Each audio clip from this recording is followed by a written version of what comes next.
तो राजन, सम्राट विक्रमादित्य को ये कैसे पता चला कि वो उनकी पत्नी नहीं थी? प्रेम मन से मन का मेल, स्पर्श का नहीं।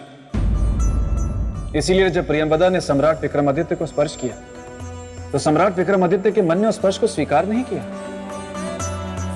अपने मन की आंखों से देखने वाले और अपनी आत्मा की आवाज सुनने वाले को भला कौन धोखा दे सकता है देवी? ये क्या उत्तर है?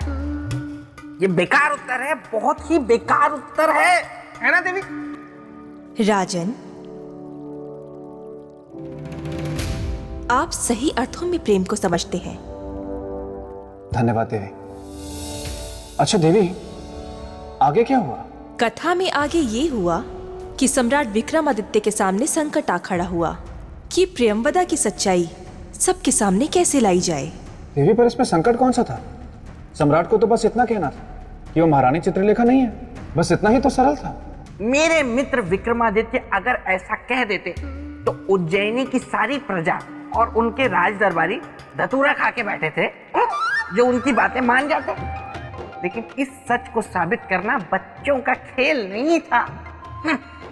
इसी चिंता में मेरे मित्र विक्रमादित्य शरबत में शक्कर की तरह घुले जा रहे थे। आप जिस औरत का पक्ष ले रहे हैं वो हमारी चित्रलेखा नहीं है, हमारी पत्नी के वेश में कोई और है। पूछिए इससे। क्षमा करें सम्राट, ये आपकी पत्नी है, महारानी चित्रलेखा। मेरे विचार से निश्चित रूप से आपको कोई भ्रम हो रहा है सम्राट। भ्रम आपको हो सकता है पर हमें नहीं। हम दावे के साथ कह सकते हैं कि यह औरत हमारी पत्नी नहीं है। इसके ही रूप में कोई खतरनाक षड्यंत्रकारी है। बताओ स्त्री, कौन हो तुम? हमें राजदंड अपनाने में विवश मत करो, बताओ। बेशक आप भरी सभा में हमारा सर धड़ से अलग कर दीजिए, किंतु हमारे ऊपर इतना घिनौना आरोप मत लगाइए सम्राट।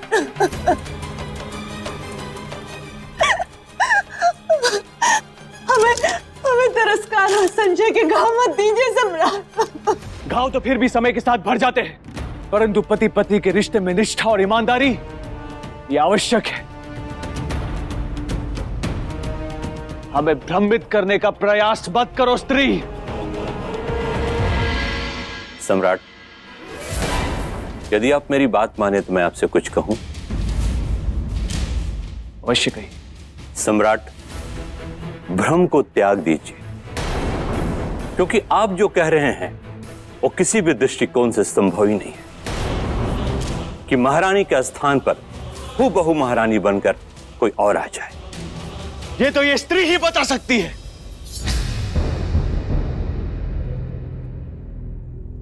देवी, हम आपसे विनती करते हैं, कृपया सत्य बता दो कि तुम कौन हो।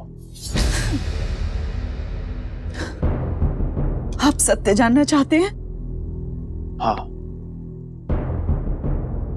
तो सुनिए, सच ये है कि अब आपका मन बदल गया है, आपका चरित्र बदल गया है। अब आप हमारे स्थान पर किसी और स्त्री को उज्जैनी की महारानी बनाना चाहते हैं।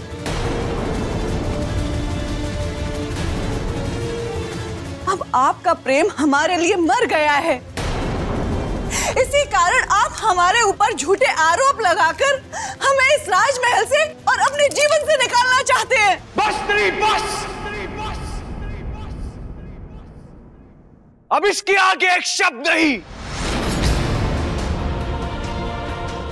हम सब कुछ सह सकते हैं पर अपने चरित्र पे लांछन ये कभी नहीं सह सकते। तुम कौन हो, क्या हो, तुम्हारी मंशा क्या है, ये सब जानते हैं हम। तो बता दीजिए ना सम्राट सबको, ताकि यहां पर उपस्थित लोग भी हमारी असलियत जान ले। यही तो अफसोस है कि अभी हम निरुत्तर हैं, किंतु शीघ्र ही अपने प्रमाण के साथ उपस्थित होंगे हम और तुम्हारी सच्चाई लोगों को बताएंगे। किस प्रमाण को लेकर आएंगे आप? प्रमाण स्वरूप अपनी पत्नी महारानी चित्रलेखा को, जिन्हें तुमने कहीं छुपाकर इन लोगों की आंखों पर अपनी माया की पट्टी बांध दी। हम आएंगे और शीघ्र आएंगे स्त्री, और तुम्हारे इन घिनौने आरोपों का खंडन कर देंगे।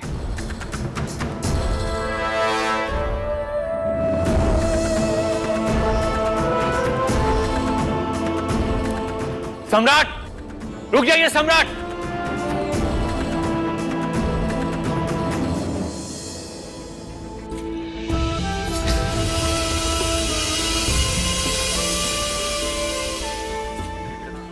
सच, चरित्रवान व्यक्ति हैं विक्रमादित्य।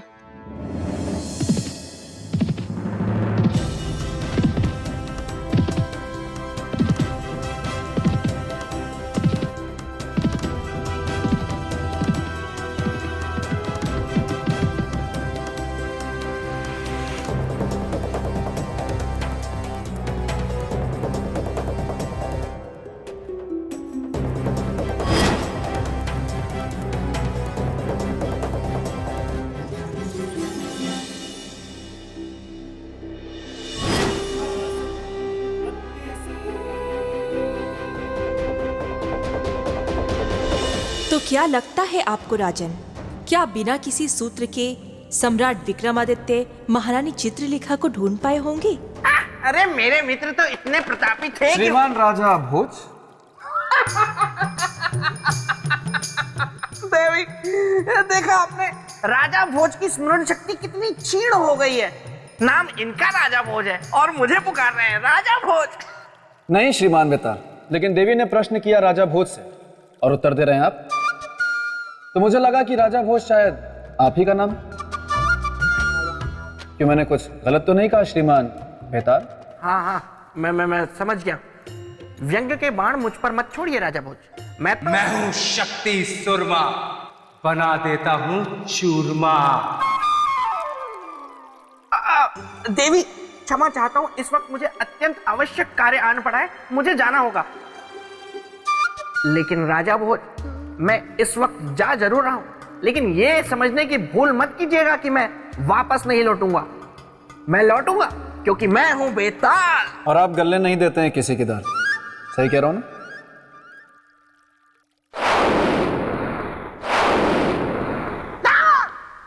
मैं हूं शक्ति सुरमा, बना देता हूं चूरमा। तू यहाँ क्या कर रहा है? ये सवाल तो मुझे तुमसे पूछना चाहिए, हैं? क्योंकि अब इस जगह पर मैंने कब्जा कर लिया है। कब्जा? लेकिन मैं यहाँ रह रहा हूँ। ये देखो, ये सब मेरा सामान पड़ा हुआ है। तुम्हारा विवाह तो किसी कमल चक्षुनी नाम की बेतालनी से तय हुआ है ना, और तुम घर बेताल बन के अपने ससुराल भी रहने जा रहे हो। ये बात बोली मुझसे मेरी बहन, सुन के नहीं हुआ मुझसे सहन। मैंने तो मजाक किया था, आप तो सच मान गए। जीजा साले का रिश्ता, हंसी मजाक, ठिठोली। बंद करो ये बकवास। इस तरह बेवकूफ तुम मुझे पहले भी बना चुके हो। एक दिन का समय देता हूं, चुपचाप भाग जाओ यहां से, वरना मैं हूं शक्ति सुरमा, बना दूंगा तुम्हारा चूरमा। ये क्या मुसीबत मोल ले ली मैंने। अब मस्तिष्क कुमार ही इसका हल भी निकालेगा। इससे पहले गोलू, जल्दी से दिखाओ कि कहीं राजा भोज ने अपनी दाल तो नहीं गला ली।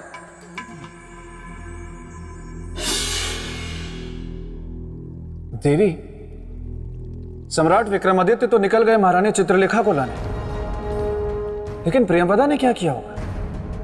क्योंकि उसे तो पता था कि यदि सम्राट महारानी को ले आए तो उसकी असलियत खुल जाएगी।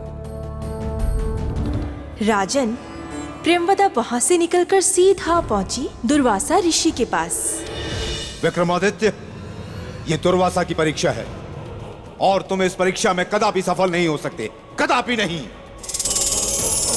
किंतु वे आपकी हर परीक्षा में सफल हुए ऋषिवर। क्या?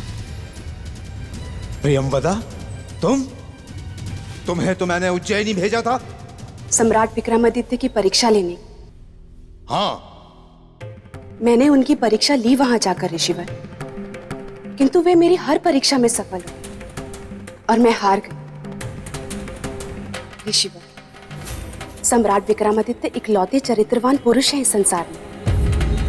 मैं आपसे अनुरोध करती हूँ कि कृपया आप अपनी ये परीक्षा समाप्त कर दें। बस प्रियंवदा, बस।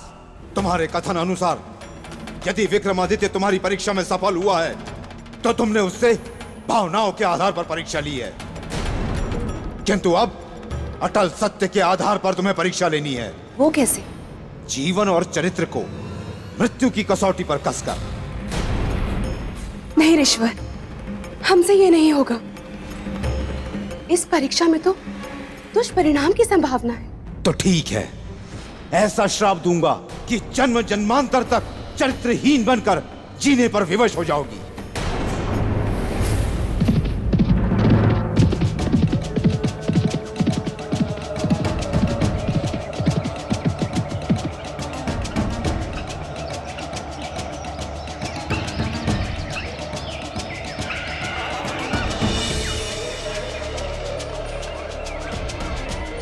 ये क्या? सबके स्वर सुनाई दे रहे, केवल अपनी पत्नी के स्वर नहीं सुन पा रहे हम। क्या हो रहा है ये?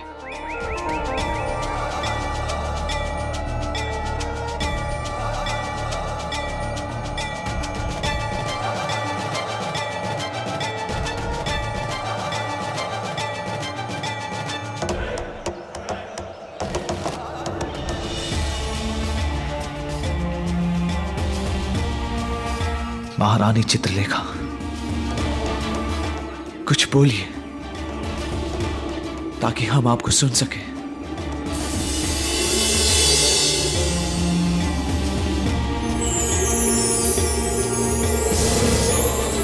सम्राट, सम्राट, सम्राट, सम्राट।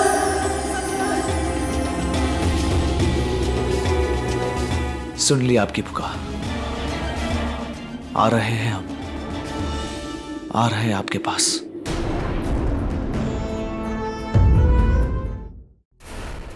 सम्राट विक्रमादित्य ने मन से मन के तार जोड़कर महारानी चित्रलेखा की आवाज तो सुन ली, पर वो उन्हें ढूंढेंगे कहाँ? क्योंकि महारानी का चारों तरफ कोई नामो निशान नहीं था। राजन, जिन सम्राट विक्रमादित्य ने महारानी के मन से मन की तार जोड़कर उनकी आवाज सुन ली थी, उनके लिए उन्हें ढूंढना कोई कठिन कार्य नहीं था। बिल्कुल कठिन कार्य नहीं था। देवी ने एकदम सत्य कहा, लेकिन राजा भोज को धेला समझ में नहीं आ रहा था कि वो किससे मुकाबला करने चले। मुकाबले से याद आया कि मुझे भी तो शक्ति सूरमा का मुकाबला करना है, और ये मस्तिष्क कुमार भी अब तक नहीं आया। पता नहीं कहां जीवित हो गया। माँ से मस्तिष्क कुमार आ गया बस बेताल।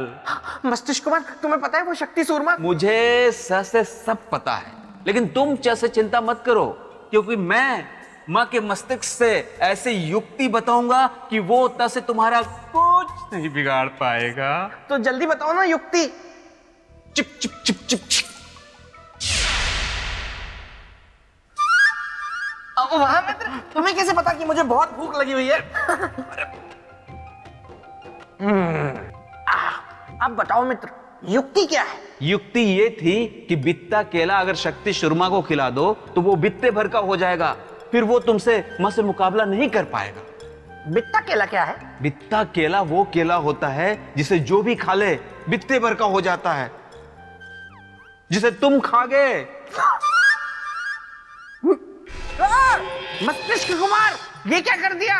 अरे वो शक्ति सूरमा मुझे कुचल के चला जाएगा। इसका तोड़ क्या है? इसका तोड़ अभी ढूंढा जा रहा है। मां से मिलते ही मैं आ जाऊंगा और तुम्हें स से सही कर दूंगा। मस्तिष्क कुमार। गोलू, अब गोलू मैं कैसे देखूंगा मैं?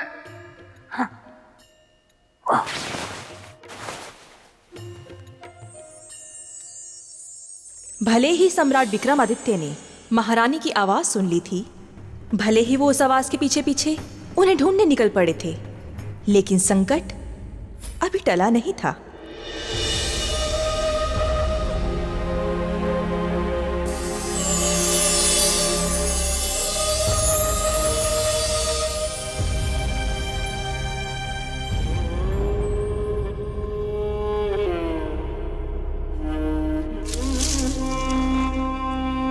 सम्राट, सम्राट आप कहाँ? सम्राट,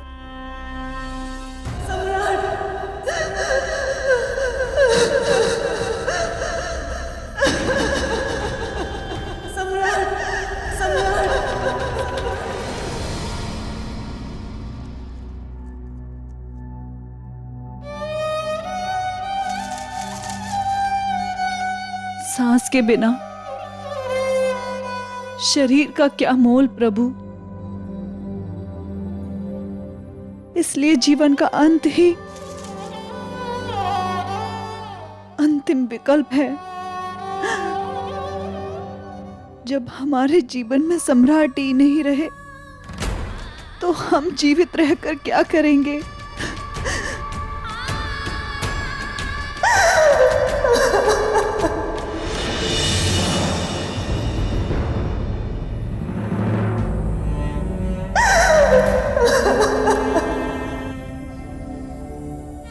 महारानी चित्रलेखा,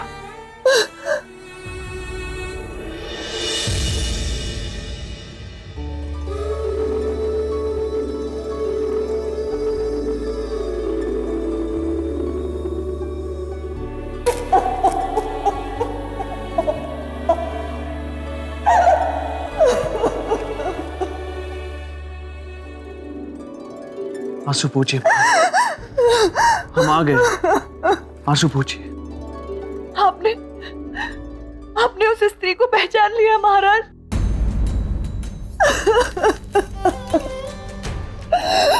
अब आप बस हमें शीघ्र से शीघ्र राजमहल लेकर चलिए। महारानी, महारानी, महारानी, महारानी, महारानी, शीघ्र ही जल लेकर आते हैं महारानी।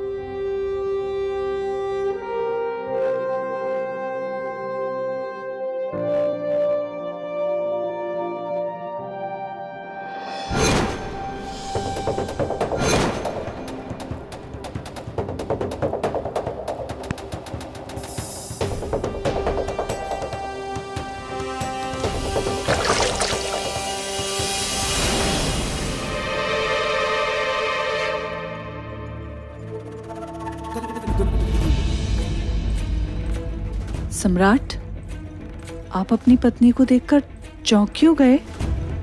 ये रूप का खेल खेलना बंद करो प्रियंवदा।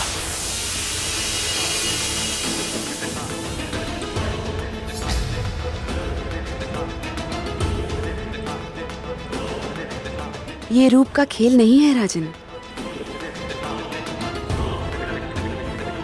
प्रेम निवेदन है जो कभी भी निष्कर्ष तक नहीं पहुंचेगा। ये कोशिश बेकार है प्रियंवदा, चली जाए यहां से।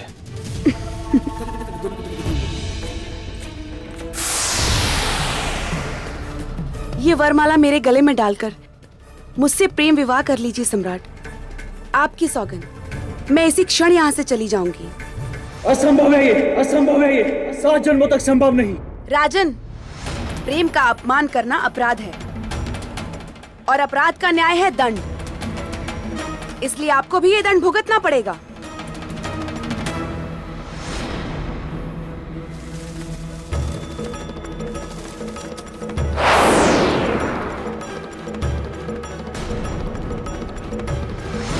ये चंदन की माला है, जाइए, ले जाइए। जिसके लिए आपने हमारे प्रेम को ठुकराया है उसके काम आएगी।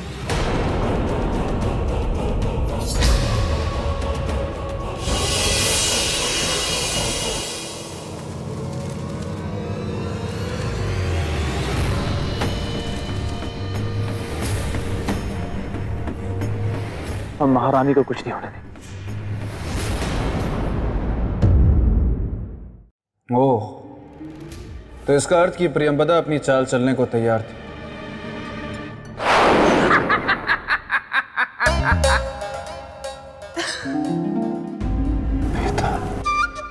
कोई कितने भी कद्दू में तीर क्यों ना मार ले, मेरे मित्र विक्रमादित्य से जीतना असंभव था। बेताल,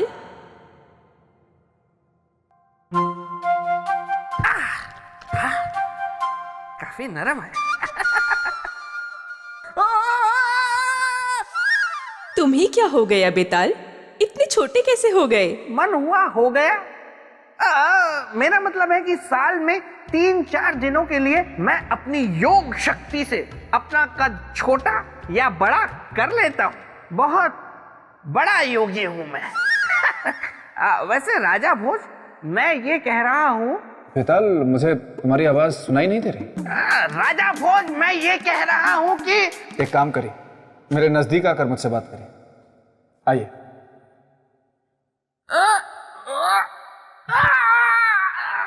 बड़े पथरीले हाथ है, दूध मलाई लगाया करो। राजा भोज, संभाल कर मैं गिर जाऊंगा। आप बताइए, क्या कह रहे थे आप? राजन, अगर आप मेरे मित्र के सिंहासन को पाने का विचार त्याग दें तो मैं आपको योग शक्ति सिखा सकता हूँ। फिर आप भी मेरी तरह अपना कद छोटा या बड़ा कर सकते हैं। नहीं नहीं श्रीमान, धीरे धीरे बोलिए, मैं काफी नजदीक हूँ आपके। नहीं श्रीमान बेताल, मैं आप जैसा योगी, आप जैसा पराक्रमी, आप जैसा शूरवीर बन ही नहीं सकता। वो तो है। मैं तो एक साधारण मनुष्य हूँ और मुझे साधारण मनुष्य ही रहने दीजिए। तो कंधे पे क्यों बिठा रखा है? नीचे उतारिए। आइए। पथरीला हाथ।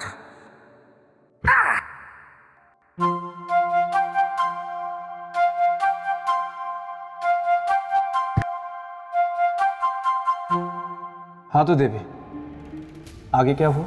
आगे जो हुआ वो सम्राट विक्रमादित्य सोच भी नहीं सकते थे।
महारानी, महारानी आंखें खोलिए।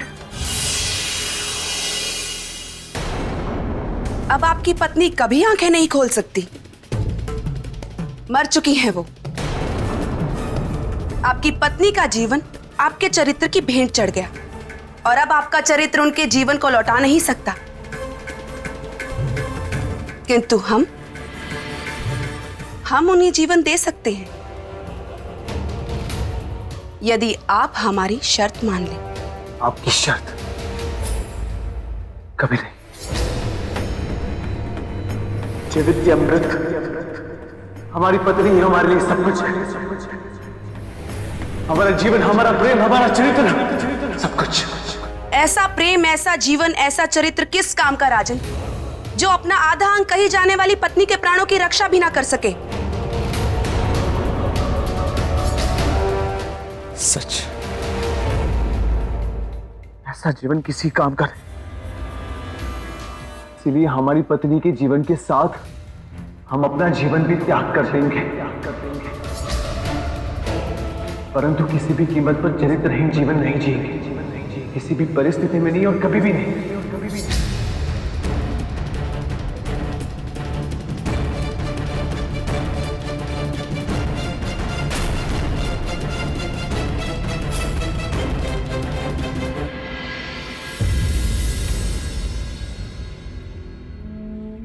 महारानी, हमने जीवन भर आप ही से प्रेम किया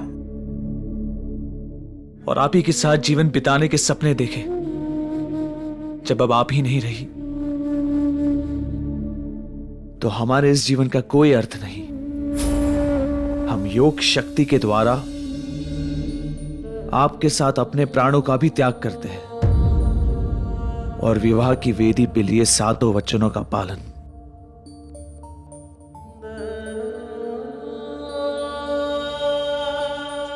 ओम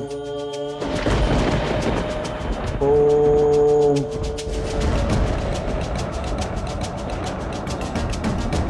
ओम अग्निदेवाय नमः। ओम अग्निदेवाय नमः। ओम अग्निदेवाय नमः। ओम अग्निदेवाय नमः। ओम अग्निदेवाय नमः। ओम अग्निदेवाय नमः। ऋषिवर, ये एक चरित्रवान की परीक्षा लेने का परिणाम है कि उसके तेज और संकल्प से आज इंद्रासन भी डोलने लगा है और कल इस संसार से सारा धर्म, सारा पुण्य भी समाप्त हो जाएगा, क्योंकि वह चरित्रवान सम्राट विक्रमादित्य अपने जीवन को समाप्त करने लगा। ओम अग्निदेवाय नमः।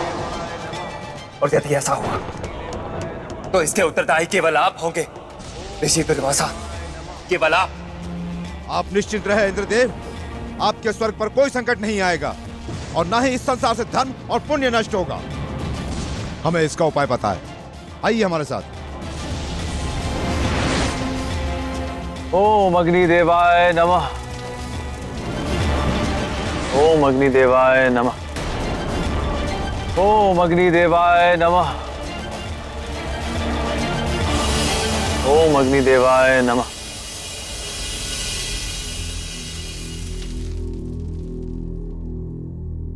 आंखें खोलिए राजन।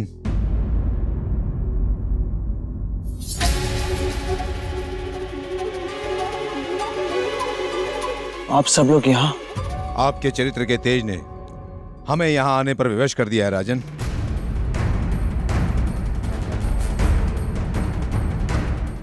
क्षमा चाहते हैं। नहीं राजन, क्षमा आप नहीं, क्षमा तो हम आपसे मांगेंगे। आप? मुझे क्षमा कर दीजिए राजन,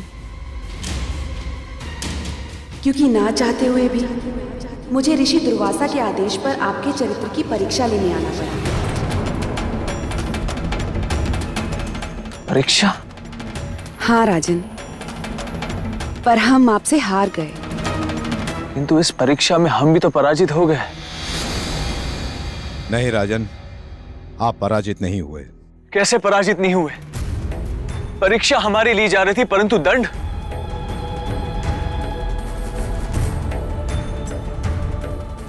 दंड हमारी पत्नी को क्यों मिला? ऐसा नहीं है राजन, इन्हें पुनः देखिए।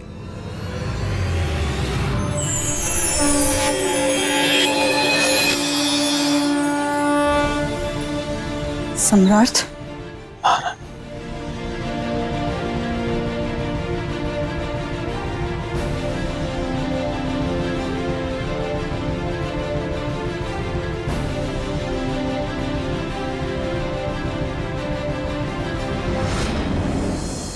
तो बताइए ऋषिवर, क्या विचार है आपका सम्राट विक्रमादित्य के संबंध? केवल एक, न भूतो न भविष्यतो। अब ये सिद्ध हो चुका है कि संपूर्ण सृष्टि में सम्राट विक्रमादित्य के समान चरित्रवान न कोई है और ना कोई भविष्य में होगा।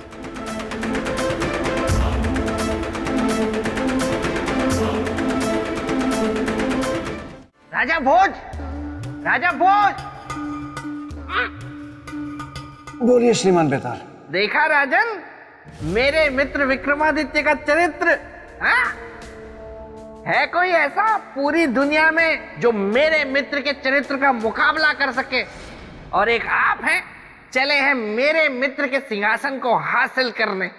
बेताल, मैं सिंहासन को अपने लिए नहीं, अपनी प्रजा के हित के लिए प्राप्त करना चाहता हूं। अच्छा। किंतु राजन, सम्राट विक्रमादित्य के इस सिंहासन बत्तीसी के धारण करने से पहले एक बार स्वयं को चरित्र के तराजू में तोलकर देख लीजिए कि आप उनके समान चरित्रवान हैं भी या नहीं। अरे देवी, कहा मेरे मित्र विक्रमादित्य का चरित्र गंगा जल की तरह पवित्र, पावन, उज्जवल, शीतल, निर्मल।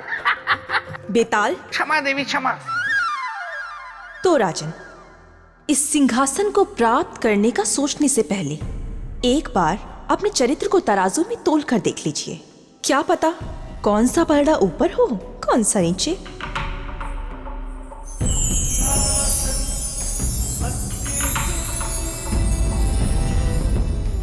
राजन, अच्छा हुआ आप आ गए थे। जब जब आप दुविधा के दलदल में धंसेंगे, मैं आती रहूंगी आपकी सहायता के लिए।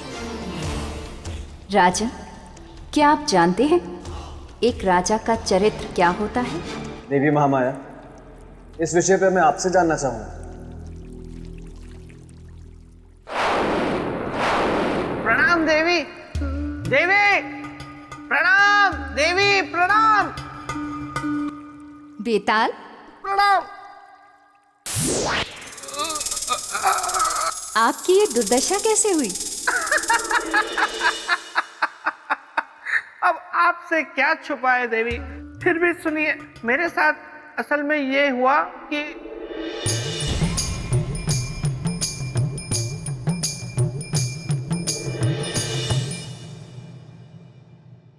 देवी आप ही मेरी सहायता कर सकती है, कृपया मेरी सहायता कीजिए ना।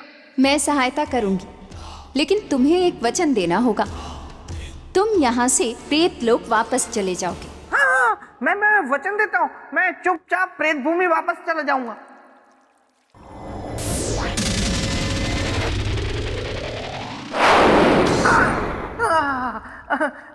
धन्यवाद देवी, धन्यवाद। तो आप क्या कह रही थी देवी? बेताल, हाँ, आप कह रहे थे कि मुझे यहाँ से जाना चाहिए। राजन, हम एक राजा के चरित्र के बारे में बात कर रहे थे। जी देवी, इस विषय में मैं आपसे जानना चाहता हूँ। मापदंड होता है पूरे राज्य का, पूरी प्रजा के चरित्र का। यदि राजा चरित्रवान हो तो उसके राज्य की प्रजा भी चरित्रवान होगी। और किसी भी देश की गौरव गाथा के लिए सबसे पहले राजा का चरित्रवान होना आवश्यक होता है।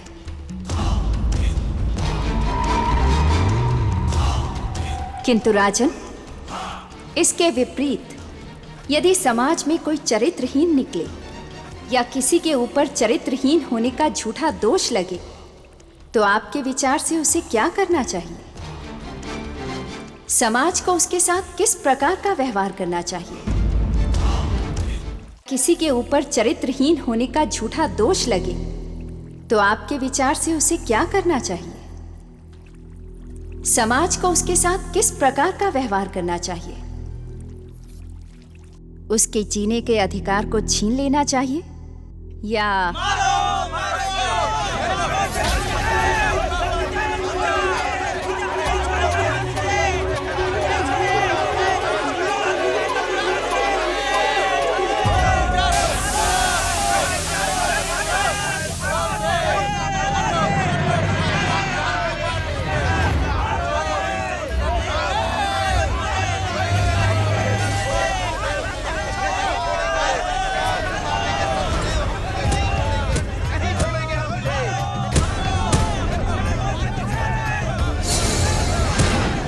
ये लोग तो इस बालक को मार डालेंगे।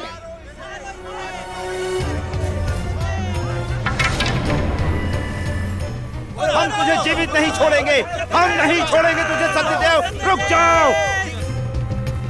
नहीं, मुझे छोड़ दो, मुझ पर दया करो, मुझे छोड़ दो, मुझे छोड़ दो। जिसके कुल का पता ना गोत्र का, तुझे मैं छोड़ दूं? सत्यदेव, तुझे इस समाज में जीने का कोई अधिकार नहीं।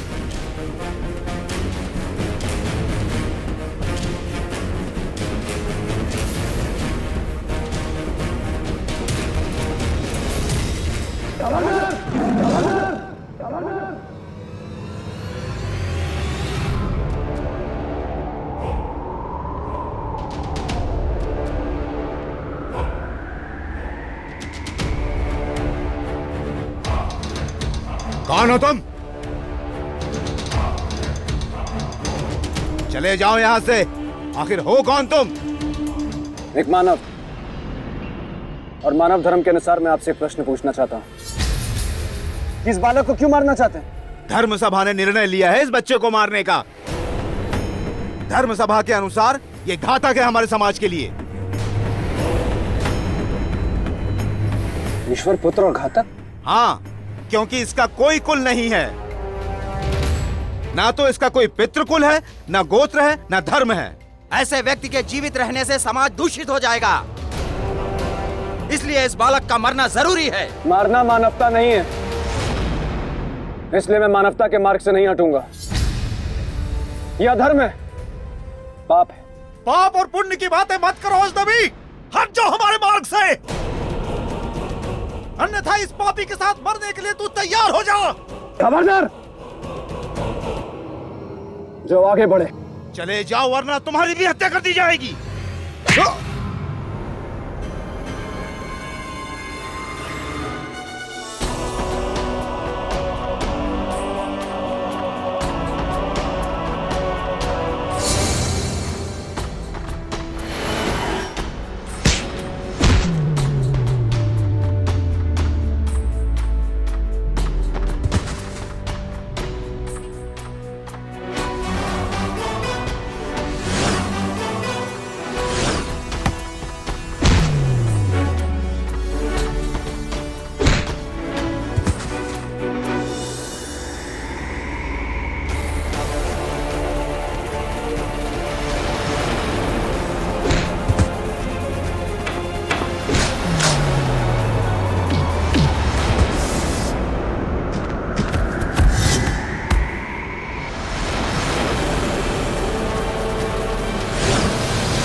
तुम ठीक हो ना? ए अजनबी, ये तुमने ठीक नहीं किया।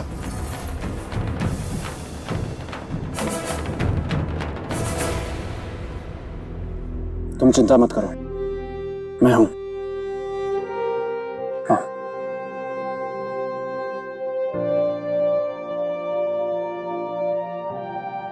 आपने मुझे क्यों बचाया राजन?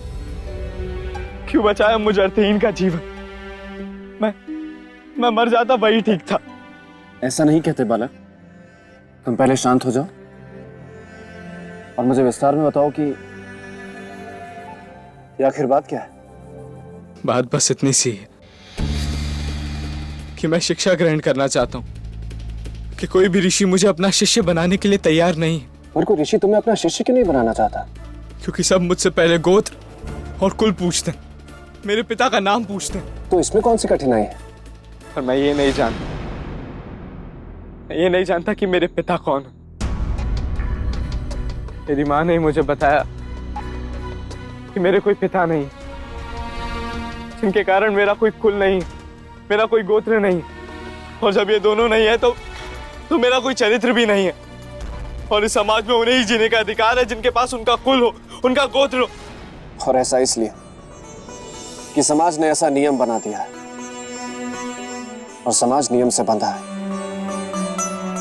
लेकिन फिर भी मैं तुम्हें विश्वास दिलाता हूं कि तुम समाज के इस नियम की कसौटी पर खरे उतरोगे। मैं ढूंढूंगा तुम्हारे पिता को।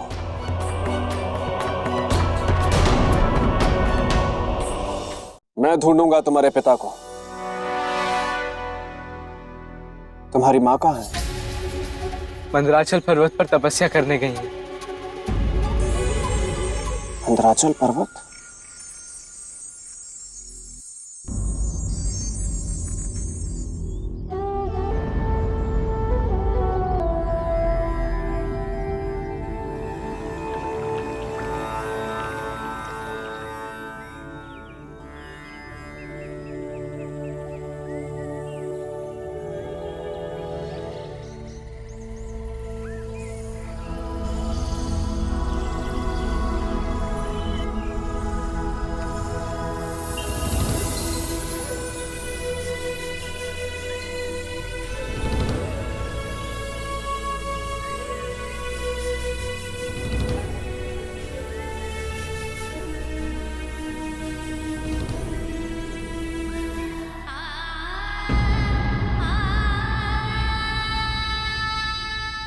माँ। पुत्र,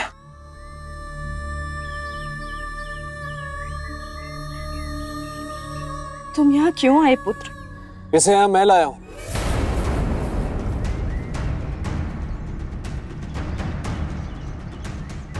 महोदय, आप कौन? प्रणाम देवी, मैं भोज हूं। यदि आज्ञा हो तो मैं आपसे एक प्रश्न करना चाहता हूं। अनुमति है। सत्यदेव का पिता कौन है?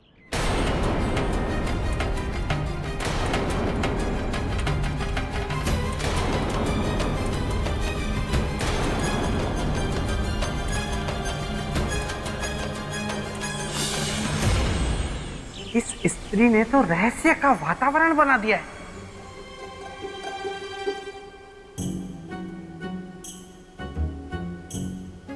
और अब ये स्त्री भी रहस्यमय वातावरण बनाएगी।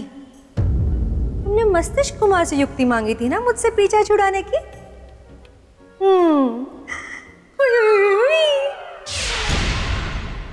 ये है मेरे प्रेम का प्याला, इसे पीते ही तुम पहनाओगे मुझे वरमाला। मैं नहीं जानती। नहीं जानती? देवी, फिर ये समाज में अपना परिचय कैसे देगा? और आप तो अनुभवी हैं देवी, भली भांति जानती है कि इस रूढ़िवादी समाज में इस तरह जीना कितना कठिन है।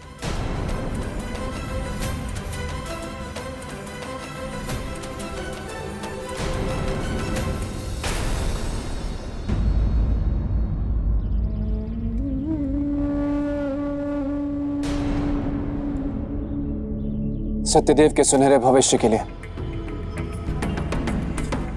मुझे आपके अतीत के अंधकार में झांक कर देखना होगा देवी। इसके लिए मुझे क्षमा करें।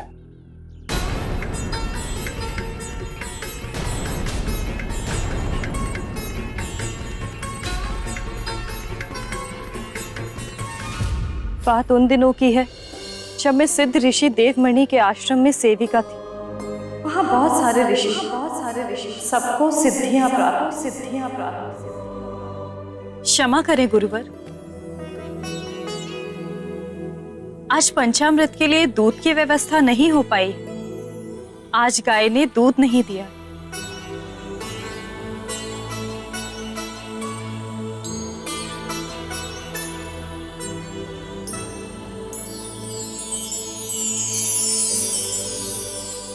बेटी, कलश आगे करो।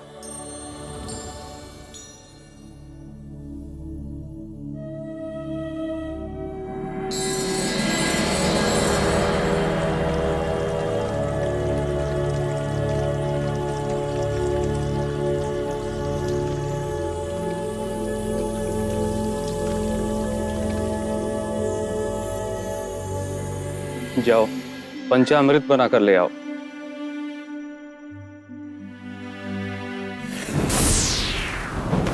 स्वर्ग से भी सुंदर था वह आश्रम। जिस चीज की चाह करो वही मिल जाए, कहीं कोई कमी नहीं, किसी चीज का अभाव नहीं। अभाव हुआ तो मेरे जीवन में। वो श्रावण का महीना था जब मुझे पता चला कि मैं मां बनने वाली। मैं उसी क्षण ऋषि देवमणि के पास गई और उन्हें सब सत्य बता दी। गुरुवर, मैं इस बात से अनजान हूं कि मेरे साथ जो हुआ वो कब हुआ, कैसे हुआ, किसने किया। पर इतना अवश्य जानती हूं कि जो भी हुआ है वो यही किसी आश्रम में हुआ है। झूठ बोल रही है ये स्त्री।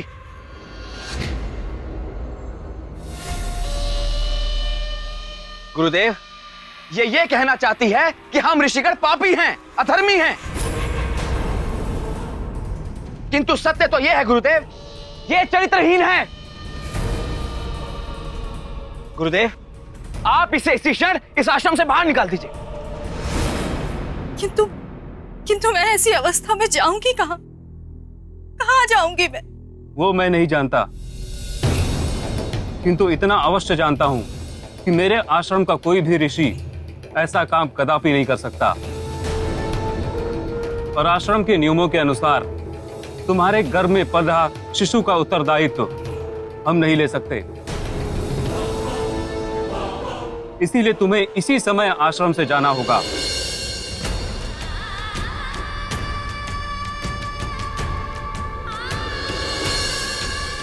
क्या मैं अब भी दोषी हूं कि मैंने अपने पुत्र को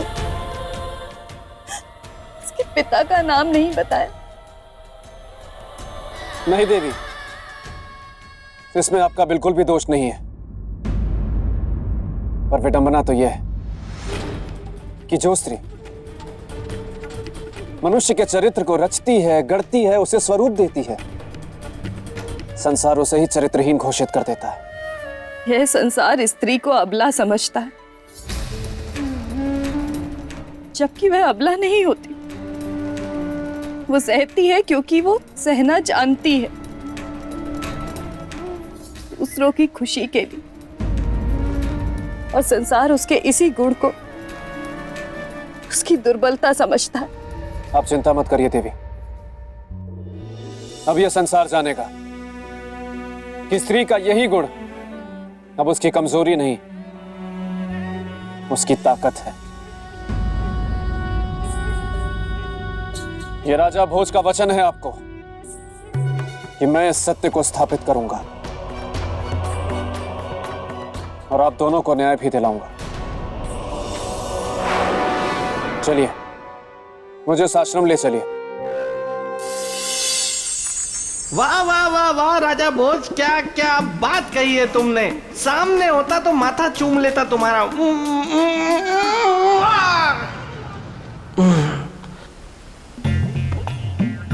अच्छा हुआ किसी ने देखा नहीं।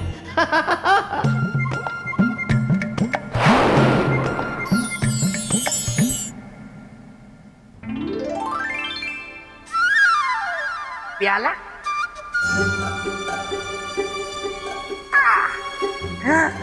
प्याले में शरबत।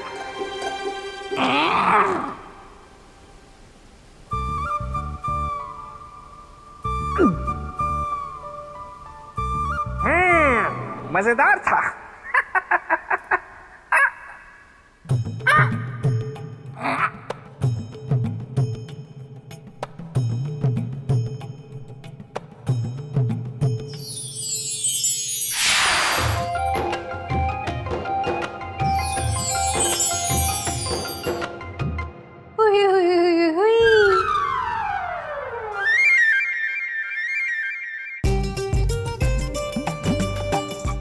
मैं?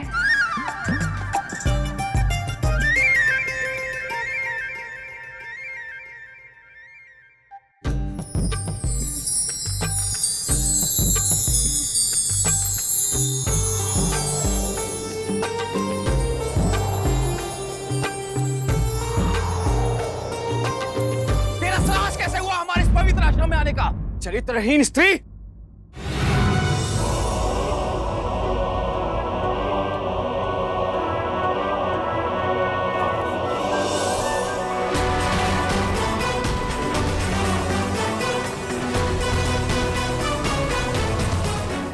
ऋषिवर, किसी स्त्री को अपशब्द कहना, उसे इस तरह अपमानित करना आपके दुर्बल चरित्र को दर्शाता है। आप कौन हैं और इस चरित्रहीन स्त्री के साथ यहाँ आने का उद्देश्य? मैं महाकाल का भक्त उज्जैन नरेश, राजा भोज, और मेरे आने का उद्देश्य है 15 वर्ष पहले स्थान पर हुए अन्याय को न्याय दिलाना और स्त्री के साथ घटी घटना के सच को सामने लाना, ताकि एक पुत्र जो आज समाज में उपेक्षित है वो ये जान सके कि उसका पिता कौन है। आप कहना क्या चाहते हैं राजन? बस इतना कि आप में से जो भी स्त्री का अपराधी है वो अपना अपराध स्वीकार कर ले। राजा भोज, हम आदर करते हैं आपकी इस भावना का, किंतु राजन, बिना किसी ठोस प्रमाण के इस प्रकार किसी पर संदेह करना उचित नहीं है। फिर हम तो ऋषि हैं, बाल ब्रह्मचारी हैं। और राजन, जिस स्त्री के पक्ष से आप यहाँ आए, पहले आपको उसकी परीक्षा ले लेनी चाहिए थी। आपको यह जान लेना चाहिए था कि वो कितनी पवित्र है, कितनी सच्ची है।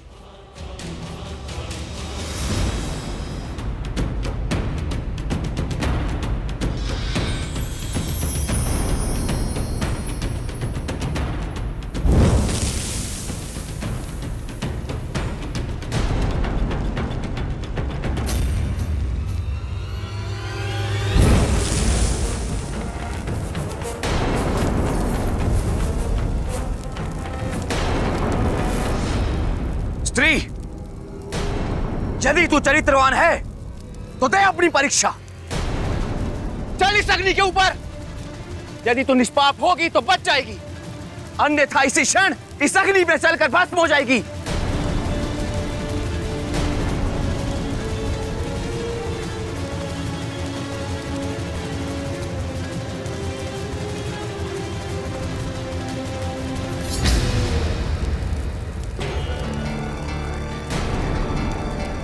नहीं ऋषिवर, देवी कावेरी ये परीक्षा नहीं देंगी।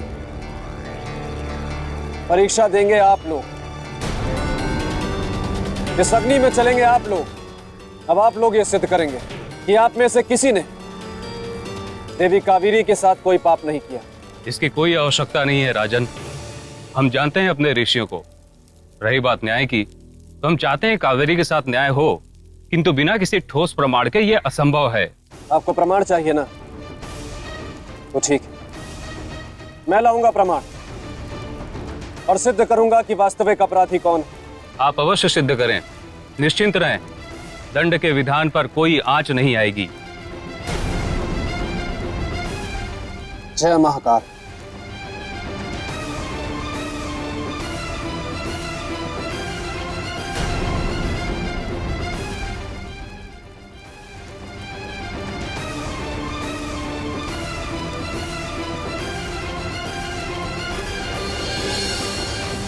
मैं अब तक बिना शिक्षा के जिया हूं और आगे भी जीवन कट ही जाएगा। सत्यदेव,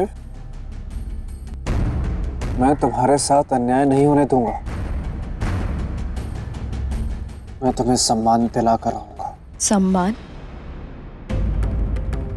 जो आज तक किसी नारी को मिला ही नहीं। यदि दृढ़ निश्चय हो तो सब कुछ संभव है। एक अकेले व्यक्ति के दृढ़ निश्चय से संपूर्ण समाज की सोच को नहीं बदला जा सकता राजन। देवी, प्रयत्न करने से सब संभव है। कैसे? राजन, किसी की आत्मा को जगाना बहुत मुश्किल है, और फिर वो तो सिद्ध ऋषि हैं। ऐसे में आप मेरी सहायता कैसे करेंगे? देवी, सत्य के कई पक्ष और कई मार्ग होते हैं, पर जब सारे मार्ग बंद हो जाएं, तो हमें ईश्वर की शरण में जाना चाहिए।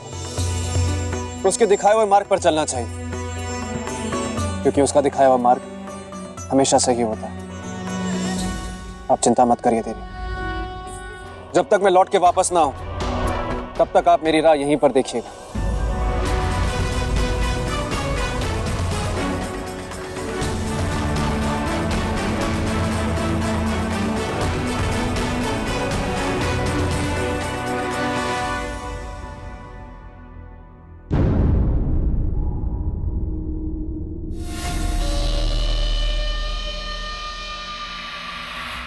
गुरुदेव, आप चिंतित लग रहे हैं। कावेरी की आंखों में तैरती वेदना की सत्यता को समझने का प्रयत्न कर रहा हूं। उसके पक्ष को जानना चाह रहा हूं। आज से 15 वर्ष पूर्व उसके चरित्र पर लगे कलंक का दुख उसके मन मस्तिष्क से अभी तक नहीं गया है। अंततः क्यों? ये तो आपका पवित्र और कोमल हृदय है जो आप ऐसा सोच रहे हैं, किंतु इसकी आवश्यकता है नहीं गुरुदेव। बिल्कुल। उस स्त्री ने शिष्य कांतिमणि, जब दो गुरुजन आपस में बात कर रहे हो तो शिष्य बीच में नहीं बोलते। जो आज्ञा गुरुदेव। गुरुदेव, उस स्त्री का केवल एक ही पक्ष है कि वो चरित्रहीन है, बस, और कुछ नहीं। उसका दुस्साहस देखिए गुरुदेव, उसने अपने संदेह की उंगली आप पर भी उठा दी।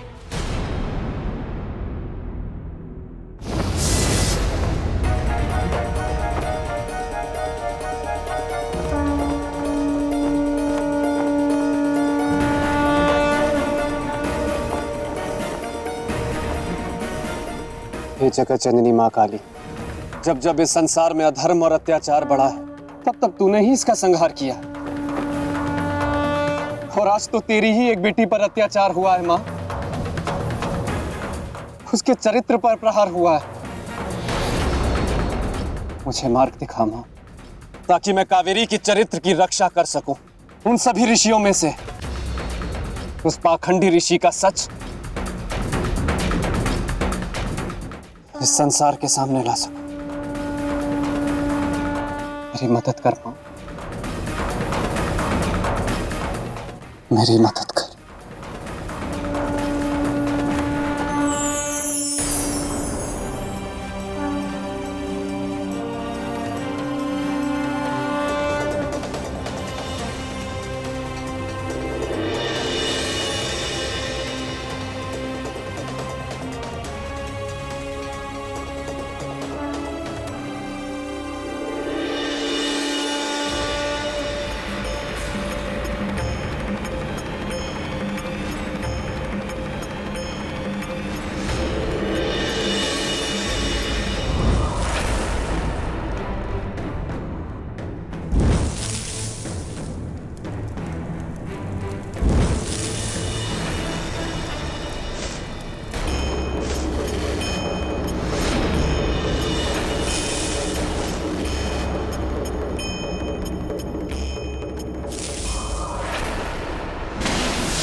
बोलो पुत्र भोज, मैं तुम्हारे लिए क्या करूं?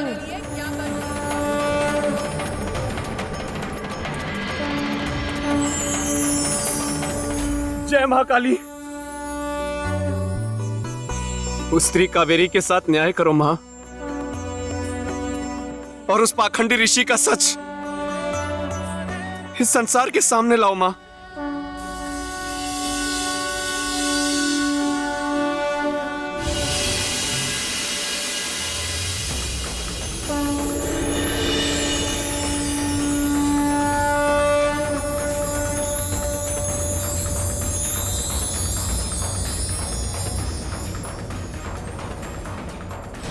जा पुत्र जा, और उन ऋषियों को लाकर इस कुंड में स्नान करवा दे।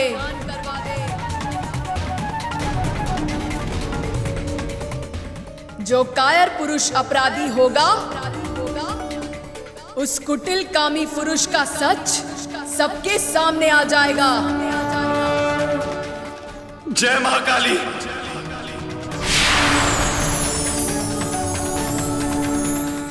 जय माता।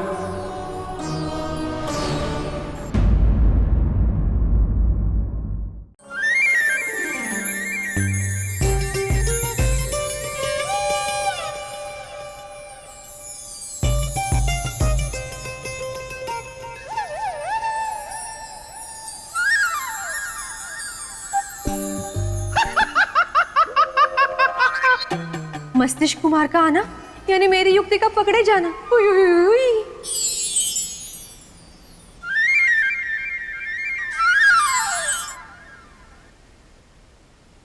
सौंदर्य लेखा, सौंदर्य लेखा, सौंदर्य लेखा, कहाँ चली गई तुम सौंदर्य लेखा? अभी तक तो मैंने तुम्हें जी भर के भी नहीं देखा। क्यों हुआ? सौंदर्य लेखा। बस बेताल।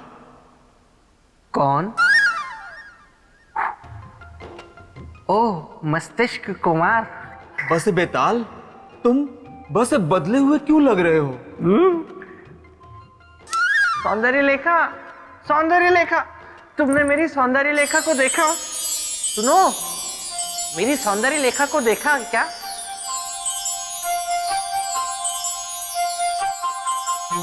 सौंदर्य लेखा हंस बेताल, सस सौंदर्य लेखा ने तुम्हारे साथ हंस से धोखा किया है। उसने तुम्हें प्रेम का प्याला पिला दिया। कोई बात नहीं, मुझे इसका भी उपचार करना आता है।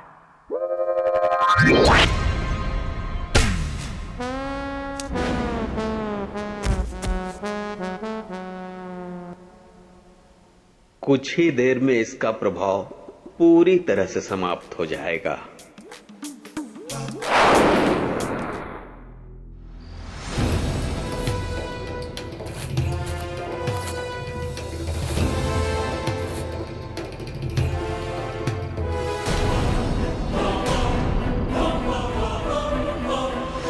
पुनः आ गए राजन? हाँ, और इस बार प्रमाण की व्यवस्था करके आया। ऋषिदेव मणि, मेरे इस अनुष्ठान से धर्म अधर्म, पवित्रता पवित्रता और सत्य असत्य सब अलग अलग हो जाएंगे। कैसे? उसके लिए कल प्रातः आप सबको मेरे साथ चलना पड़ेगा। राजन, हमें अपनी सत्यता का प्रमाण देने की कोई आवश्यकता नहीं है। हम स्वयं सत्य हैं। यदि आपको कोई प्रमाण देना है तो प्रमाण यहीं लेकर आइए। नहीं नीलमणि, प्रश्न हमारे आश्रम की मर्यादा का है, हमारी सत्यता का है। इसलिए अपनी सत्यता का प्रमाण देने हम स्वयं जाएंगे इनके अनुष्ठान में। धन्यवाद।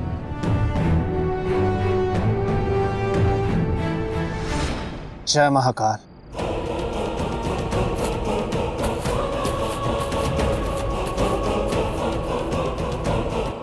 गुरुदेव ने क्या अनर्थ कर दिया? प्रमाण देने का अर्थ है कि नहीं नहीं नहीं, मैं अपना सच सामने नहीं आने दूंगा। नहीं।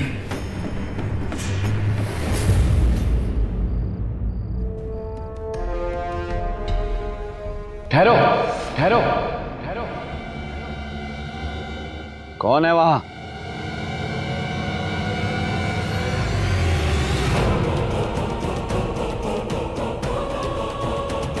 कांतिमणि, तुम?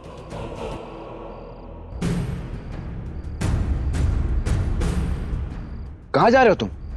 क्षमा कर दीजिए ऋषवर, क्षमा कर दीजिए, मुझसे बहुत बड़ा अपराध हो गया। कैसा अपराध? किस बात की क्षमा? ये उन दिनों की बात है ऋषवर, जब कावेरी के प्रति मेरे मन में प्रेम ने जन्म लिया था।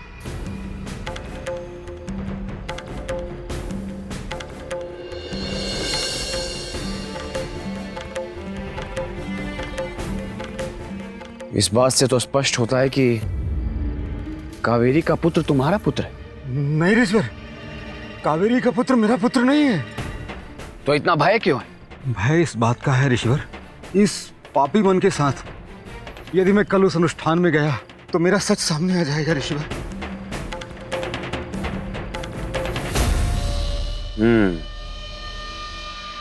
मैं समझ गया तुम्हारे मन की दुविधा। तुम चिंता मत करो, मैं तुम्हारे साथ हूं। मेरी योग सिद्धि तुम्हारी रक्षा करेगी। सत्य ऋषवर? हाँ, किंतु तुम यहां से कहीं जाना नहीं। यदि तुम यहां से कहीं चले गए तो ना चाहते हुए भी तुम अपराधी सिद्ध हो जाओ और हमारे इस आश्रम की निष्ठा और गरिमा कलंकित हो जाएगी। जैसा आप चाहेंगे ऋषवर।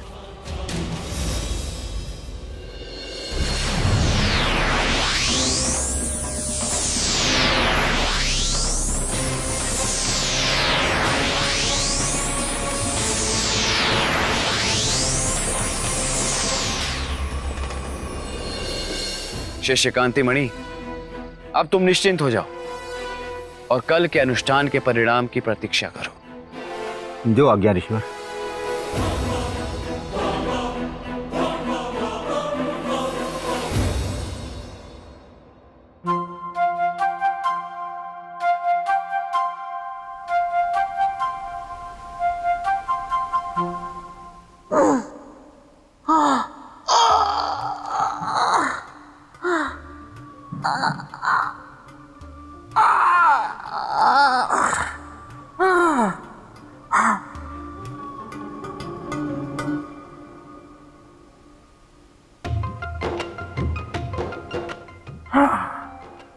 लगता है सौंदर्य लेखा के पिलाए हुए शरबत का प्रभाव खत्म हो गया है।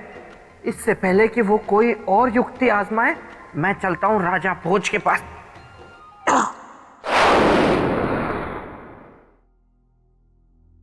राजा भोज, शुभ प्रभात। श्रीमान बेताल,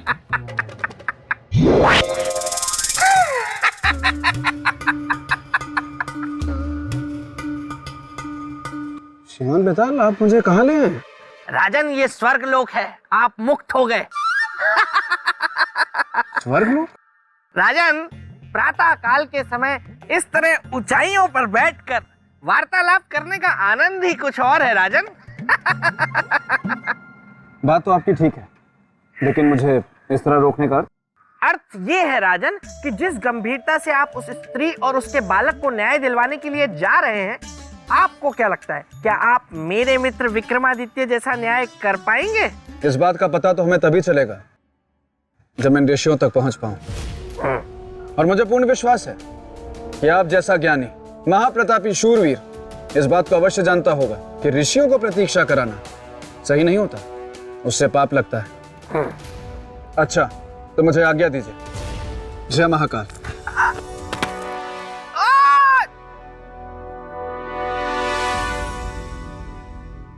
कोई बात नहीं राजा भोज, लेकिन मेरे रहते मेरे मित्र के सिंहासन तक तो क्या, उसकी परछाई तक भी इतनी आसानी से नहीं पहुंच पाओगे। क्योंकि मैं हूं बेताल, जो गलने नहीं देता किसी की भी दाल। राजन, ये आप हमें कहां ले आए? हमें अपनी सत्यता प्रमाणित करने के लिए कौन से अनुष्ठान में भाग लेना होगा? गुरुदेव, आप सभी तो ज्ञानी हैं, अब आपको मैं क्या बताऊं, किंतु फिर भी इस अनुष्ठान से पहले यदि आप इस कुंड में स्नान करके पवित्र हो जाएं, तो बड़ी कृपा होगी।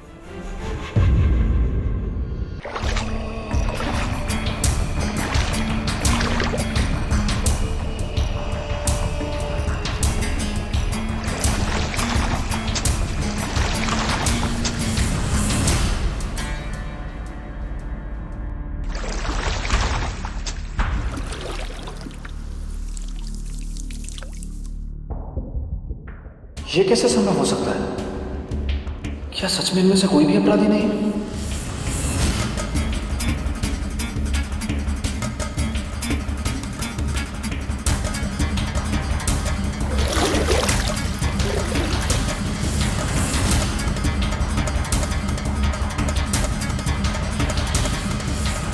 देवी, क्षमा देवी, क्षमा।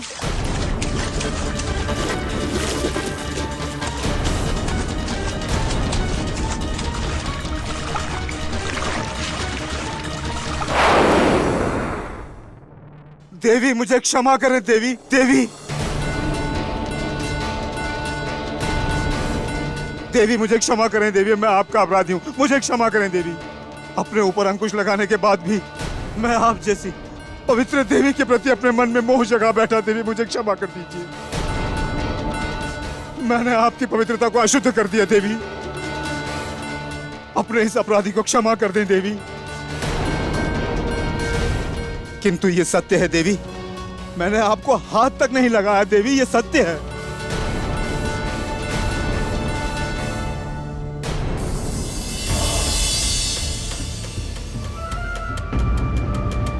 ये क्या हो रहा है मुझे? ये परिवर्तन क्यों हो गया मुझमें?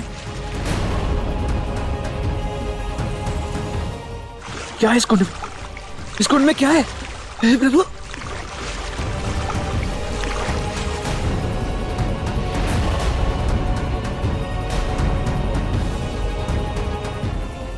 और उन ऋषियों को लाकर इस कुंड में स्नान करा दे। जो कायर पुरुष अपराधी होगा, उस कुटिल कामी पुरुष का सच सबके सामने आ जाएगा। राजन, ये क्या है? ये कैसा अनर्थ है? यह अनर्थ नहीं है गुरुदेव, यह प्रमाण है इनके पाप का। कैसा प्रमाण? किस पाप का प्रमाण? वही पाप गुरुदेव जो इन्होंने 15 वर्ष पूर्व किया था।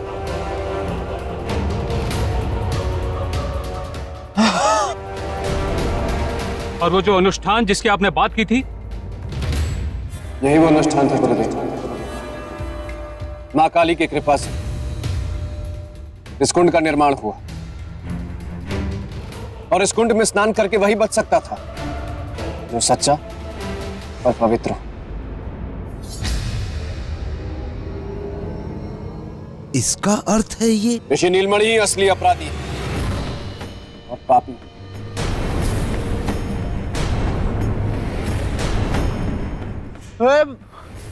मैं पापी नहीं हूं, पापी तुम हो। मेरे विरुद्ध षड्यंत्र रचा है तुमने। मुझे बदनाम करना चाहते हो तुम, ताकि इस स्त्री के सामने, इसकी दृष्टि के सामने तुम महान बन जाओ। बस ऋषि नीलमणि, विराम दो अपनी वाणी को। कहीं ऐसा ना हो जाए कि मैं अपने संस्कार की सीमा लांघ जाऊं। मायावी, ये मत भूल कि केवल तू ही शक्तिमान नहीं है यार। वो दिखा अपनी शक्ति, मैं भी देखता हूं कि तुम्हारी पाप की शक्ति में ज्यादा बल है या मेरी पवित्रता की शक्ति।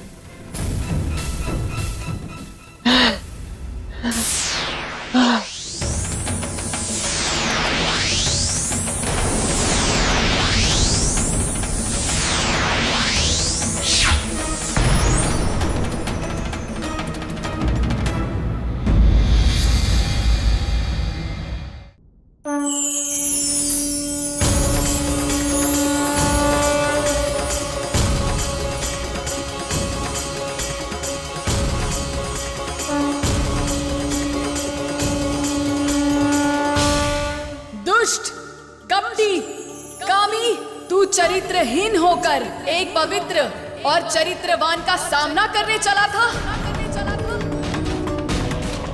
याद रख, शक्तियां सदा पवित्र और चरित्रवान का साथ देती है, चरित्रहीनों का नहीं। चरित्रहीनों की समय से पहले चिता जलती है।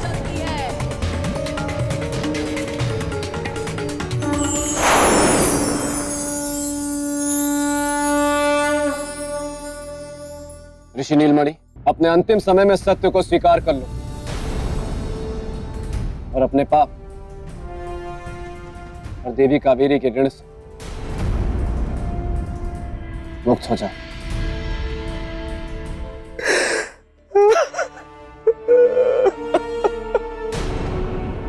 क्षमा कर दो।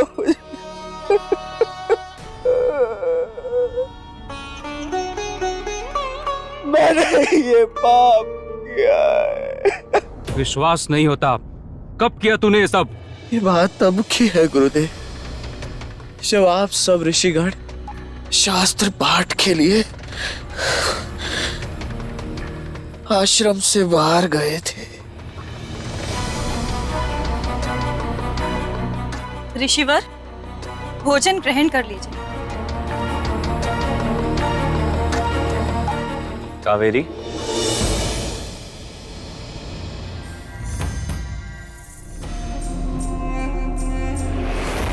प्रसाद ग्रहण करो कावेरी। किंतु सत्य तो ये था कि मैं कावेरी को अपनी दुर्बलताओं की सीमा के अधीन करना चाहता था, और उसके बाद जो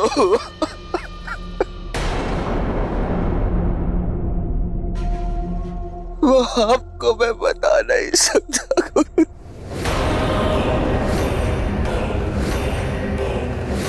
मुझे क्षमा कर दो। क्षमा मुझसे नहीं, क्षमा इससे मांग जिसका तू अपराधी है। नहीं गुरुदेव, नहीं। मैं इस नीच पापी को कभी क्षमा नहीं करूं। नहीं देवी, मुझे अपनी अपनी भूल स्वीकार देगा। एक मौका दे दीजिए देवी। मैं आपको मान दूंगा देवी। नहीं चाहिए मुझे तुम्हारे मान की भिक्षा ऋषि नीलमणि, और ना ही मेरे पुत्र को तुम्हारे जैसे अधर्मी पिता का नाम। चले जाओ मेरी आंखों के सामने से, इससे पहले कि मैं सन्यासिनी का क्षमा धर्म भूल जाऊं।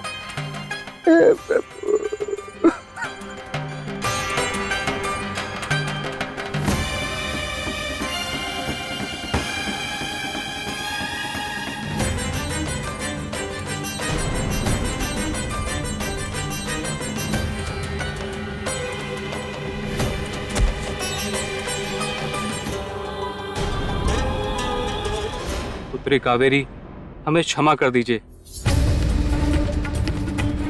हम भी उतने ही दोषी हैं जितने कि ऋषि नीलमणि। नहीं गुरुदेव नहीं, इसमें आपका कोई दोष नहीं। दोष है, और दोष ये है कि मैंने एक स्त्री की बातों से अधिक एक अधर्मी की बातों पर विश्वास किया। दुखी ना हो गुरुदेव, मुझे पूर्ण विश्वास है कि आज आपके इस सत्य को स्वीकार लेने से समाज की निर्माण व्यवस्था में अवश्य परिवर्तन आएगा, और इसका श्रेय जाता है राजा भोज को, जिन्होंने एक अनजान स्त्री पर विश्वास कर उसके सम्मान को वापस दिलाने में अपनी एड़ी चोटी की शक्ति लगाई। बहुत बहुत धन्यवाद आपका राजा भोज। आज के बाद मेरे साथ साथ पूरी स्त्री जाति आपकी आभारी रही। किंतु देवी, अभी मेरा कार्य अधूरा है। मैं राजा भोज आज से सत्यदेव को अपना कुल और गोत्र देता हूं।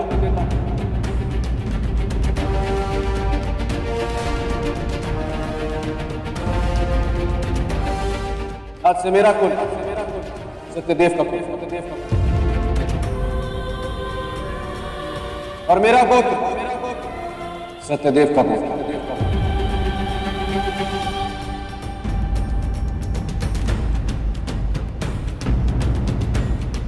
राजन, मैं अपनी अज्ञानता के लिए आपसे क्षमा मांगता हूं। मुझे नहीं गुरुदेव, आप तो बस आशीर्वाद दें सत्यदेव को शिक्षित करने का। अध्ययन में इसकी बहुत रुचि है। जानता हूं राजन, आपने मेरे प्रायश्चित के द्वार भी खोल दिए। अब सत्यदेव मेरे आश्रम में रहकर ही शिक्षा ग्रहण करेगा,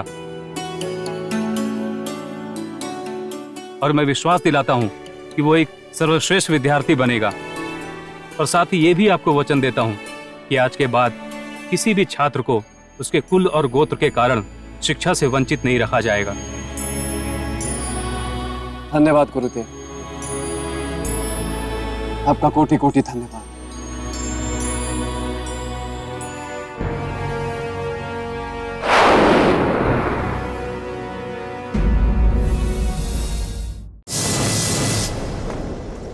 जय मां काली, जय मां काली। आपने मेरी लाज रखी, आपने मेरी लाज रखी।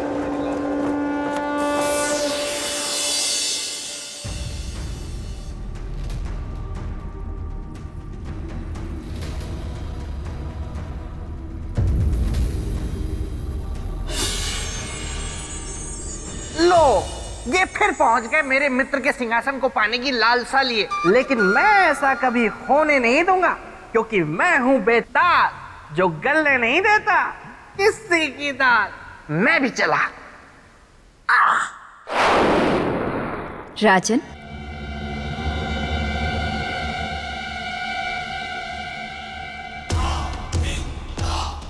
प्रणाम देवी। कर्म किया है आपने अति महान, संसार करेगा आपका सदा गुणगान। पर मैं कुछ समझा नहीं, मैंने ऐसा क्या किया?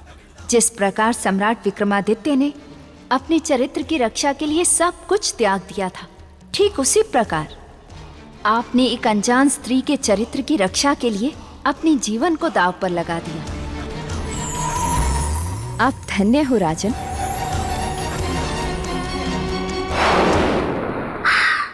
देवी महामाया की जय हो।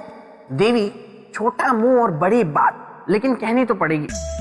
राजा भोज ने कद्दू में तीर नहीं मारा है। ये जो कुछ भी इन्होंने किया इसलिए किया ताकि आपकी दृष्टि में ऊंचा उठ सके, सीढ़ियां चढ़ सके, मेरे मित्र के सिंहासन की तरफ बढ़ सके। बेताल, तुम क्या बचपन से ही ऐसे हो? हाँ देवी, मैं बचपन से ही बहुत बुद्धिमान, अति बलशाली और बहुत रूपवान हूँ। अति उत्तम। फिर क्या हमेशा ऐसा ही रहना है बेताल, या फिर चील बनकर आकाश में उड़ना चाहते हो, या फिर चूहा बनकर बिल में रहने का विचार है? नहीं नहीं देवी, आप तो मुझे हमेशा ऐसे ही डरा देती हैं। क्योंकि तुम बोलते बहुत हो बेताल। किंतु मैं गलत क्या बोलता हूँ? देखिए, राजा भोज को देखिए और फिर बताइए कि क्या आपको लगता है कि ये मेरे मित्र के सिंहासन पर बैठने योग्य हैं? बेताल, किसी की योग्यता का प्रमाण पत्र देने वाले तुम कौन होते हो? मनुष्य अपनी योग्यता की परीक्षा स्वयं देता है। राजा भोज भी वही कर रहे हैं बेताल। यदि ये योग्य हुए तो ही सिंहासन को प्राप्त कर पाएंगे, अन्यथा नहीं।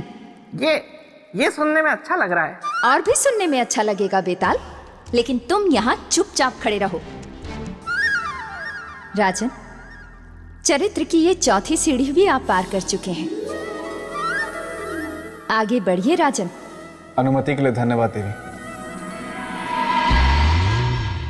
राजन, ये किस जाल में फंसते जा रहे हैं आप? ये मृग तृष्णा है, इस पर चलकर आपको कुछ नहीं मिलेगा। आप सिंहासन तक नहीं पहुंच सकेंगे। राजन, मेरी बात मान जाइए। देखिए, अभी सिर्फ 4 ही सीढ़ियां पार हुई हैं, 28 बाकी हैं, जो बहुत मुश्किल हैं, खतरनाक हैं, भयानक हैं, असंभव हैं। असंभव में भी संभव छुपा हुआ है बेटा।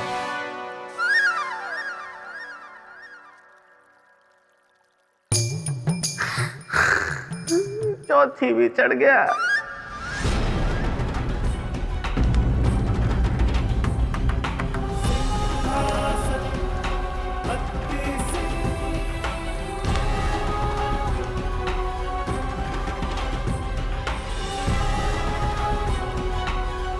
ठहरिए राजन, ठहरिए राजन।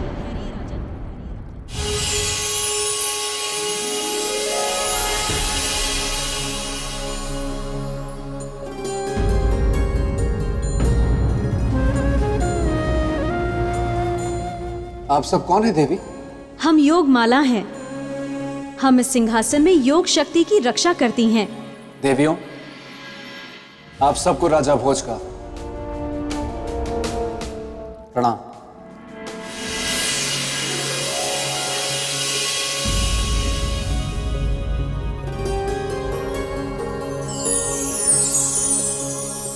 राजन,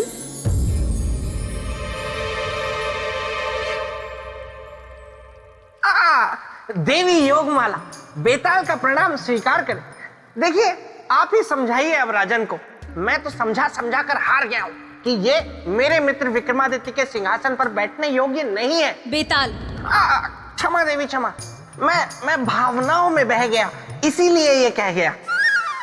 श्रीमान बेताल, मैं आपसे एक बात का निवेदन करना चाहता हूँ कि आप इसी तरह चुनौतीपूर्ण से चुनौतीपूर्ण बातें मुझसे कहते रहें, ताकि मुझ में हिम्मत का संचार हो पाए और मैं परीक्षाओं पे परीक्षाएं पार करता रहूं।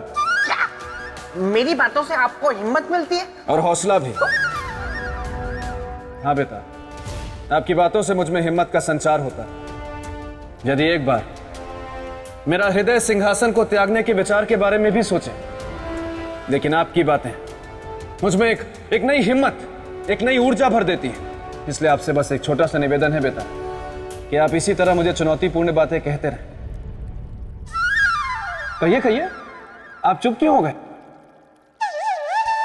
हाँ तो देवी, मुझे और क्या साबित करना होगा? इस सिंहासन को धारण करने वाले में चक्रवर्ती सम्राट विक्रमादित्य के समान योग शक्ति का होना भी आवश्यक है। राजन, अब मैं आपको सम्राट विक्रमादित्य की योग शक्ति की कथा सुनाती हूँ। हाँ देवी, सुनाइए, मैं उत्सुक हूँ। ये बात उस समय की है जब चक्रवर्ती सम्राट विक्रमादित्य का विवाह नहीं हुआ था। वो राजकुमारी चित्रलेखा से मिले भी नहीं थे। एक दिन सम्राट विक्रमादित्य एक धार्मिक यात्रा से लौट रहे थे। सम्राट, मौसम खराब है। मेरे विचार से हमें किसी सुरक्षित स्थान पर रुक जाना चाहिए। रुकने की कोई आवश्यकता नहीं है वीरामीर जी। हमारे पास धन ध्वज है, हमारा मार्ग कोई नहीं रोक सकता।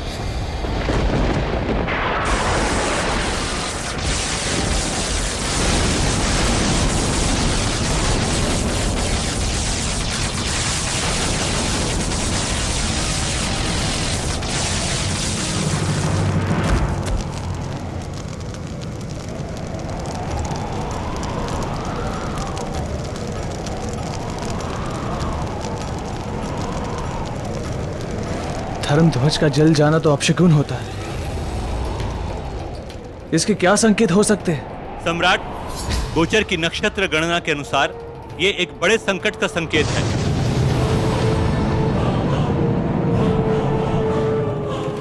कैसा संकट?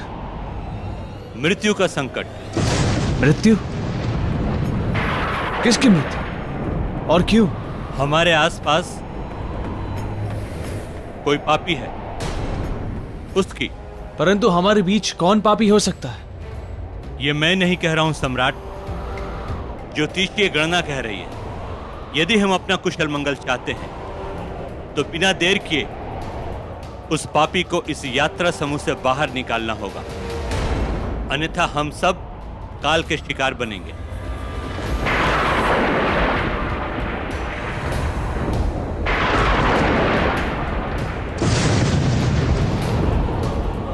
सम्राट, यह मात्र बिजली नहीं है, यह हम सबकी मृत्यु है। मृत्यु। अगर उस पापी को हमारे बीच से नहीं निकाला गया तो हम सब मारे जाएंगे।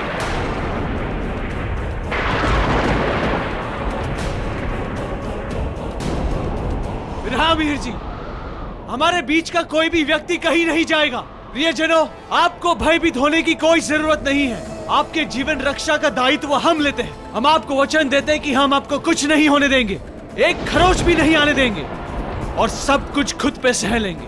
परंतु आपसे हमारी एक विनती है, कृपया करके हमें बता दे कि वो पापी कौन है और ये पाप क्यों किया।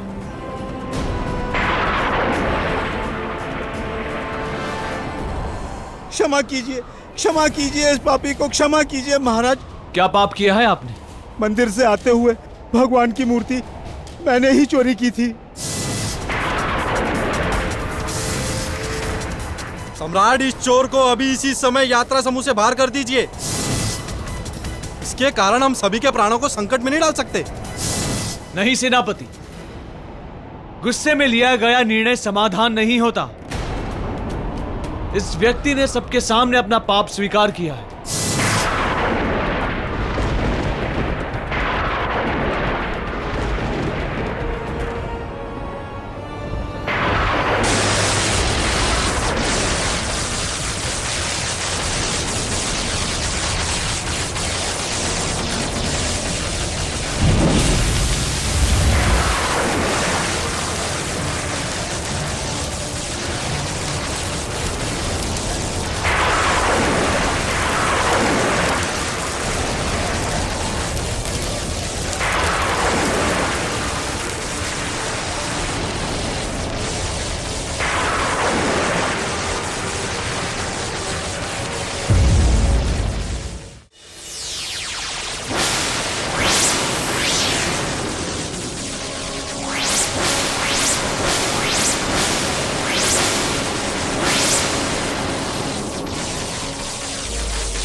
सम्राट विक्रमादित्य की, सम्राट विक्रमादित्य की, सम्राट विक्रमादित्य की।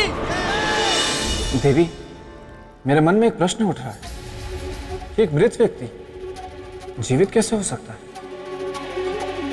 ये संभव है केवल योग शक्ति के द्वारा। और सम्राट विक्रमादित्य, वे तो योग शक्ति के बहुत बड़े साधक थे। शरीर अवश्य उनका नष्ट हो चुका था, किंतु आत्मा जीवित थी, क्योंकि आत्मा तो कभी नहीं मरती। इसलिए उन्होंने योग बल का सहारा लिया और अपने नष्ट शरीर को पुनः पहले जैसा कर लिया।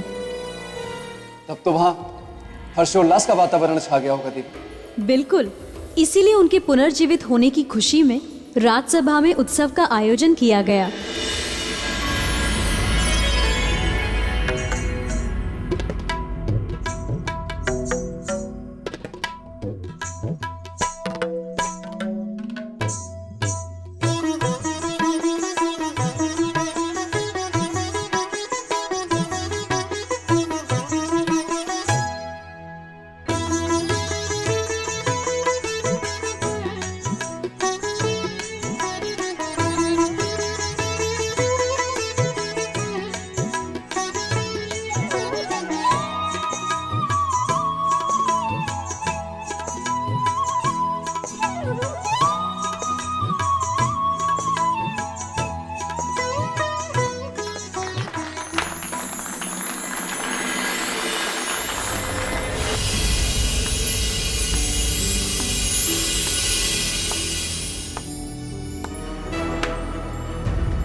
रहा मीर जी।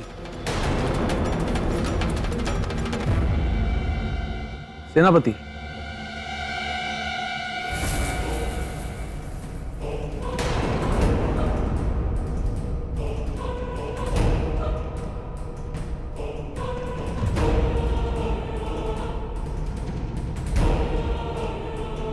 कौन है वो जिसने हमारे दरबार में तंत्र शक्ति प्रयोग करने का दुस्साहस किया है? सामने आओ।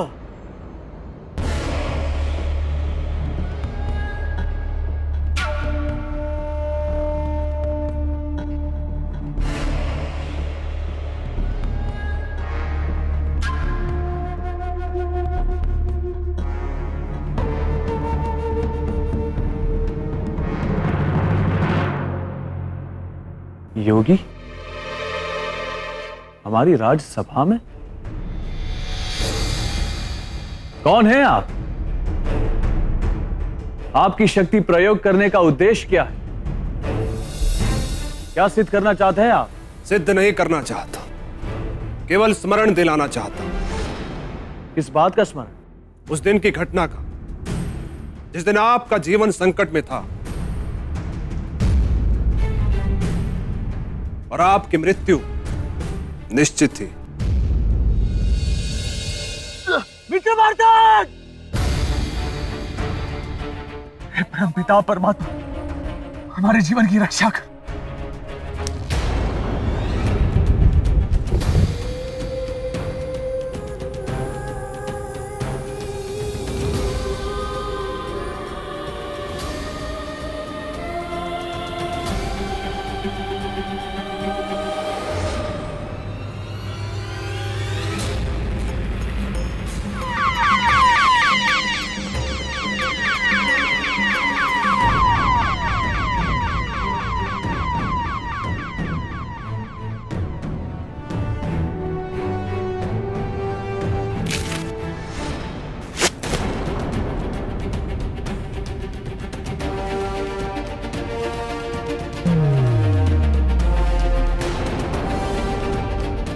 तुम ठीक हो ना मित्र?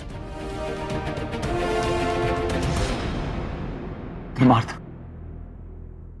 बहुत बहुत धन्यवाद तुम्हारा। आज अगर तुम समय पर आकर अपनी स्तंभन विद्या का प्रयोग नहीं करते तो हमारी मृत्यु निश्चित थी। ऋणी हो गए तुम्हारे। आज इस मित्र धर्म के सम्मान पे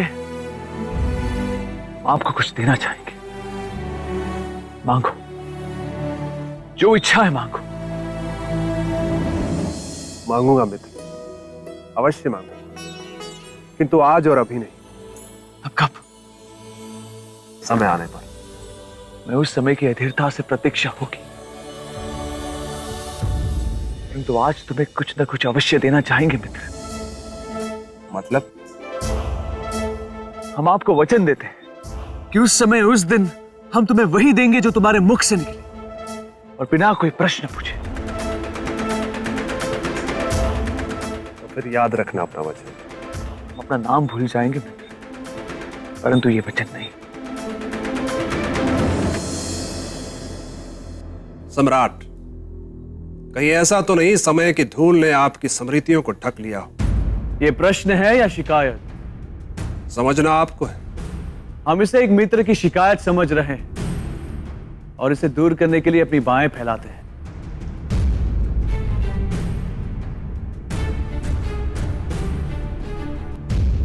वर्षों बाद मिले हो मित्र, आओ गले लगो।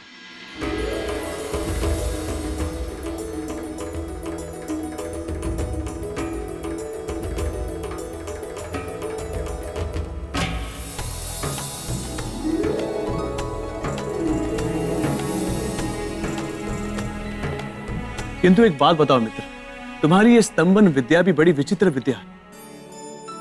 किसी भी मनुष्य को किसी भी अवस्था में पत्थर की मूर्त बना देता है। अपने इस विद्या के प्रभाव से आप इन्हें मुक्त करो।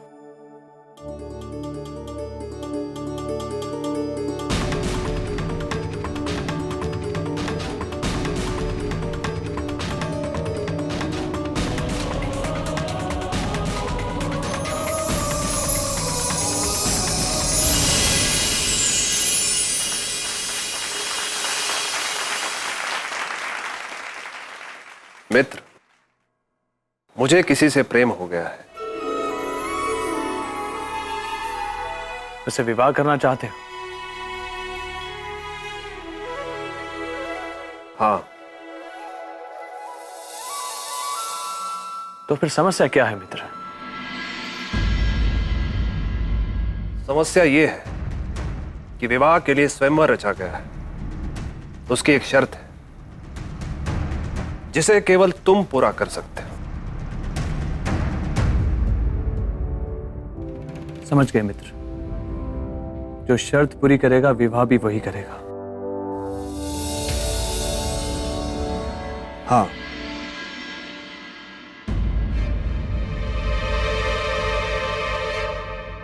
परंतु ये कैसे संभव है मित्र कि शर्त हम पूरी करें और विवाह तुम करो?